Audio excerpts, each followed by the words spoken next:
O que aprendi com Ray Dalio na palestra na Expert 2020 deste ano?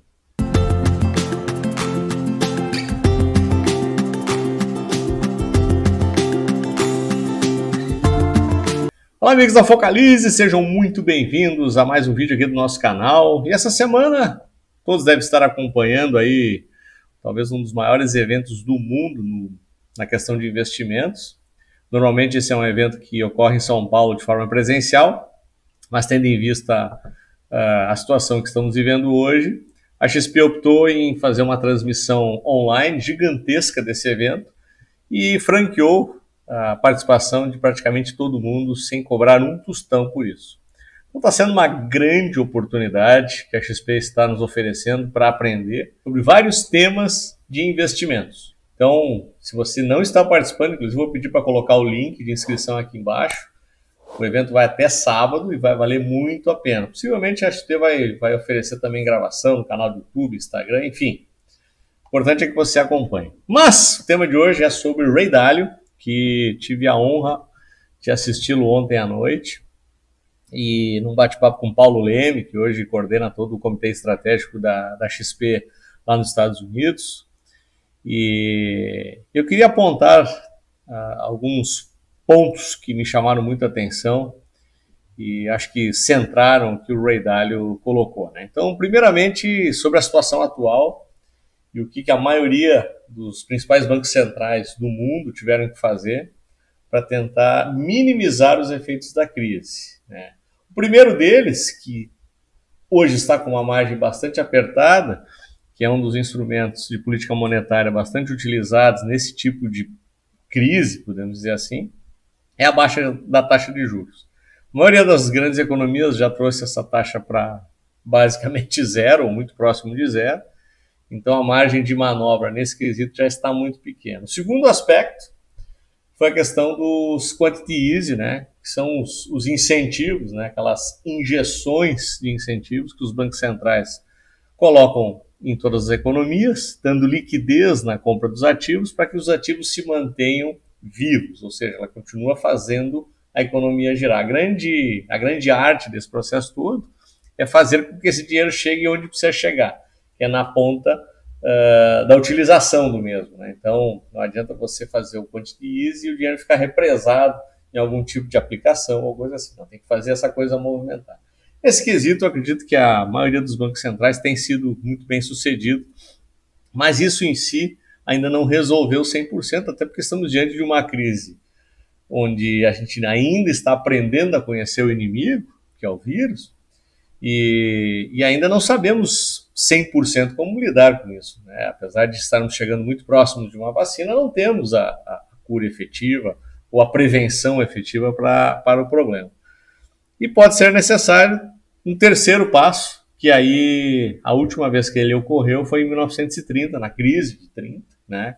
Que é colocar a maquininha para girar e fabricar dinheiro, né? Então, os bancos centrais eu acho que ainda estão evitando esse passo, porque ele, em tese, poderia ser inflacionário, mas talvez seja necessário algo nessa linha. E o segundo ponto que ele nos chamou bastante atenção foi a mudança drástica do poder das potências. Ele fez um estudo da movimentação dos últimos 500 anos, foi até no Império Otomano, né, onde estava o Império Holandês, os espanhóis, os ingleses, enfim, até chegar na supremacia americana, que basicamente despontou no pós-guerra e vem se mantendo até hoje. Até então, nos últimos 30 anos, à exceção da Guerra Fria com a Rússia, nós não tivemos nenhuma ameaça a essa supremacia americana, que agora, de uma forma bastante rápida e intensa, começa a ser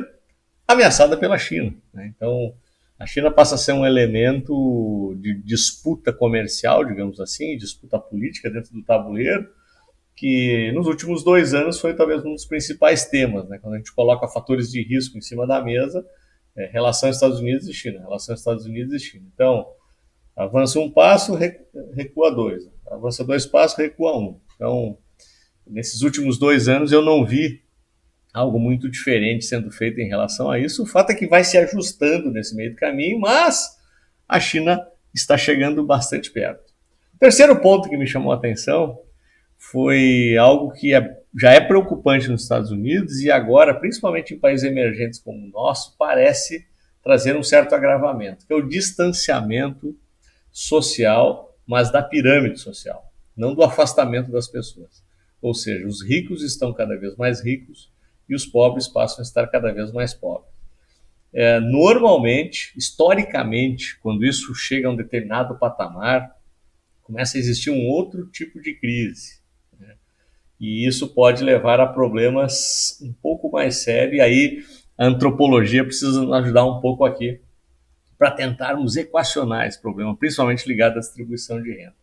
E aí começa a entrar elementos ideológicos muito fortes, né? Então, uma escola mais socialista, uma escola mais capitalista, uma mais liberal, conservadores, progressistas, enfim, entra um arcabouço de discussões para que se tente levar um pouco melhor essa distribuição de renda hoje, que em momentos como esse realmente se agravam, claramente se agravam, e podem realmente trazer lá na frente algum problema um pouco mais sério.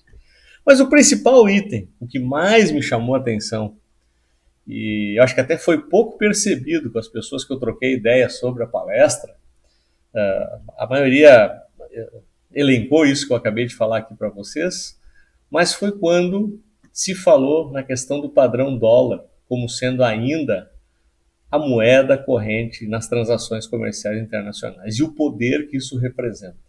E é por isso que, possivelmente, esse elemento, mais o elemento tecnológico, em função principalmente do Vale do Silício, onde nasce a maioria das inovações do mundo, ainda tendem a manter aquele distanciamento. A China está chegando, do ponto de vista de números, mas esse distanciamento ele tende a se manter por esses dois fatores. Um fator tecnológico, eu não vou me prender muito aqui, mas o segundo fator, que é a questão da supremacia ainda da moeda. E por que eu falo isso? Porque hoje a China tem em torno de 3 trilhões de dólares de poupança. E a situação fiscal americana é justamente a contrária. Eles devem mais do que o PIB. E aí o Ray Dalio falou um negócio que eu particularmente não tinha pensado nisso, mas tem toda a lógica do mundo.